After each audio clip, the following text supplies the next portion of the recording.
प्यारे देशवासियों, नमस्कार। प्रधानमंत्री महोदय अपने आप को ये शो करते हैं, ये दिखावा करते हैं कि ये सैनिकों के, जवानों के बहुत हितैषी हैं, हमारी सेना के बहुत हितैषी हैं, ऐसा दिखाते हैं। मैं इनकी असलियत आपको बताता हूँ।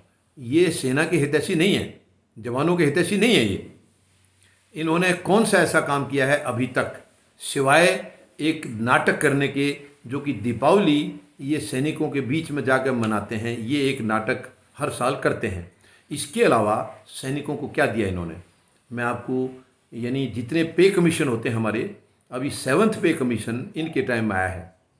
और पिछले जितने भी 6 पे कमीशन आए थे, वित्त आयोग जो 6 थे, उनका इनके साथ अगर मुकाबला करते हैं तो इसके अंदर बहुत कम सैलरीज बढ़ाई गई हैं, बहुत कम।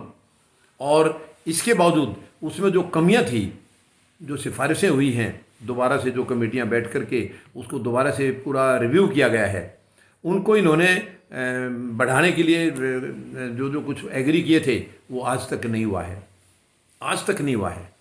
ये ऐसी सरकार है। और 1 रैंक 1 पेंशन, जो मैंने पिछले वीडियो में भी आपको बताया था, यानी जब रेवाड़ी में इनकी पहली रैली हुई थी, प्रधानमंत्री महोदय पीएम कैंडिडेट चुने गए थे 13 सितंबर 2013 को, और ठीक 2 दिन बाद 15 सितंबर को रेवाड़ी में इनकी भूतपूर्व सैनिकों की रैली थी। और वो रिकॉर्ड रैली थी, बहुत ज़्यादा संख्या में। हम मैंने सैनिकों को इतनी बड़ी संख्या में किसी भी पार्टी द्वारा किसी रैली में नहीं देखा इससे पहले। बहुत बड़ी संख्या में, करीब 7.5 लाख भूतपूर्व सैनिक उस रैली में आए हुए थे। और इन्होंने सीना ठोक करके, जैसे कि बोलने का स्टाइल आप जानते ही इनका, प्रधानमंत्री के तरीके से, उनके तौर तरीके से तो ये कभी बोलते ही नहीं है, बोलने का तरीका बिल्कुल अजीब है। तो इन्होंने सीना ठोक करके सबकी तरफ हाथ हिला हिला के कहा था कि भाइयों बहनों, आज तक की सरकारों ने आपके वोट बैंक का मिसयूज़ किया है। यानी आज तक की सरकारों ने, ये उस दिन जो वर्ड बोला है उसके अंदर इन्होंने अपनी बीजेपी की जो सरकार थी उनको भी साथ में लपेट दिया था। अटल जी की सरकार थी वो भी लपेट दी, क्योंकि उस दिन तक की सभी सरकारों के लिए इन्होंने बोला कि सब ने आपके वोट बैंक का मिसयूज़ किया है। आप मेरी सरकार बनाइए, मैं आपकी 1 रैंक 1 पेंशन यानी OROP जो पेंडिंग है 100 दिन के अंदर उसको मंजूर करूंगा। ये वचन दिया था इन्होंने वहाँ। और उसके बाद वैसे और भी कई काम थे वहाँ, इन्होंने तो हर चीज़ का झूठ बोला है, तो इसमें कई बातें और भी कही थी। लेकिन मैं आपको इनका हितैषी के बारे में बताऊँ, एक तो ये हो गया। दूसरा, इन्होंने क्या कहा था कि पाकिस्तान वाले हमारे जवानों के सर कलम करके ले जा रहे हैं और हमारे प्रधानमंत्री उनके साथ बिरयानी खा रहे हैं। ये शब्द भी था, ये भी सैनिकों से ही जुड़ा हुआ है। इसमें भी नज़र आता था कि शायद इनको सैनिकों की चिंता है, जवानों की चिंता है। ये दो चीज़ें, बाकी और जो कहे थे वो पूरे देश के लिए लागू थे, लेकिन ये दोनों जो उनके वायदे थे ये सैनिकों के लिए थे।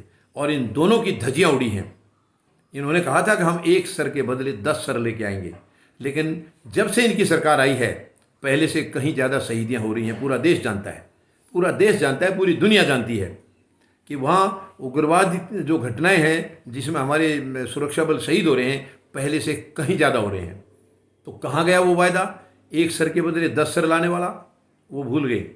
जहाँ तक 1 रैंक 1 पेंशन का सवाल था, इन्होंने कहा था 100 दिन के अंदर मैं आपकी 1 रैंक 1 पेंशन मंजूर करूँगा। और सैनिकों ने 100 दिन इंतज़ार किया, 200 दिन किया, 300 दिन किया, 400 दिन किया।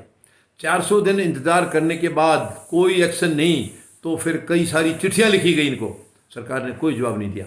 उसके बाद फाइनली 2015 14 जून को जंतर मंतर पर एक बहुत बड़ी रैली की सैनिकों ने, और उस रैली में सरकार को फिर चिताया कि आज आधी रात तक, यानी कि आज 12 बजे तक अगर आप कोई पॉजिटिव या सकारात्मक कोई एक्शन लेते हैं तो बिल्कुल ठीक है, वरना कल से हम भूख हड़ताल पर चले जाएंगे, अनिश्चितकालीन भूख हड़ताल।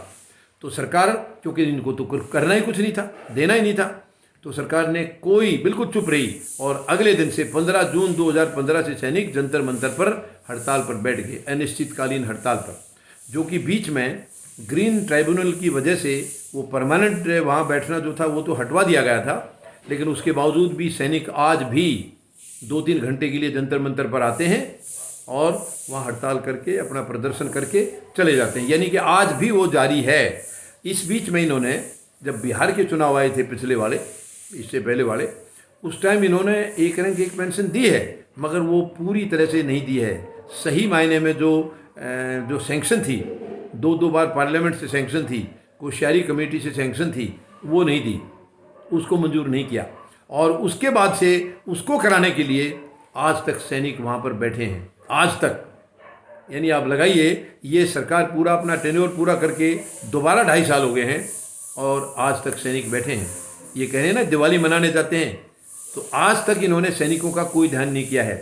कितने शहीद हो रहे हैं उनका कोई ध्यान नहीं, बल्कि एक बहुत बड़ा सवालिया निशान लगा हुआ है इस सरकार के ऊपर। अगर ये कटघरे में नहीं हैं तो ये साफ आकर के बयान क्यों नहीं देते।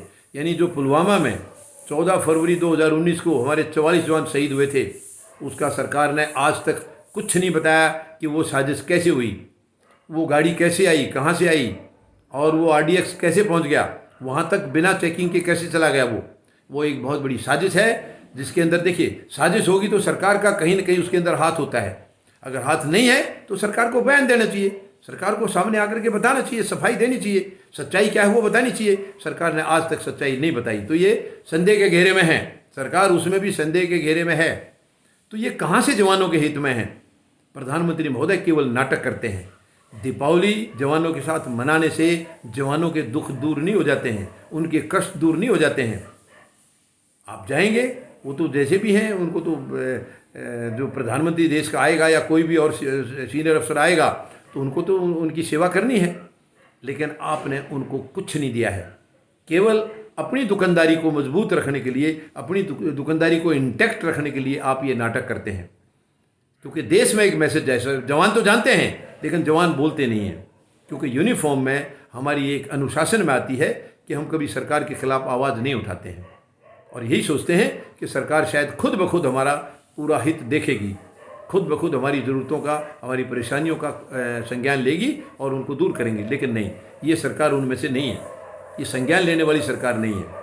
तो आप देखिए, तो ये जो दीपावली के दिन प्रधानमंत्री महोदय वहाँ जाते हैं फॉरवर्ड एरिया में और जवानों के साथ दीपावली मनाते हैं, वो अपनी स्वार्थ की नीति है इनकी, अपनी दुकानदारी, जो राजनीतिक दुकानदारी है उसकी मजबूरी है इनके सामने, इसलिए जाते हैं। ये कोई जवानों के हित के लिए नहीं है या जवानों को कोई बेनिफिट देने के लिए नहीं है।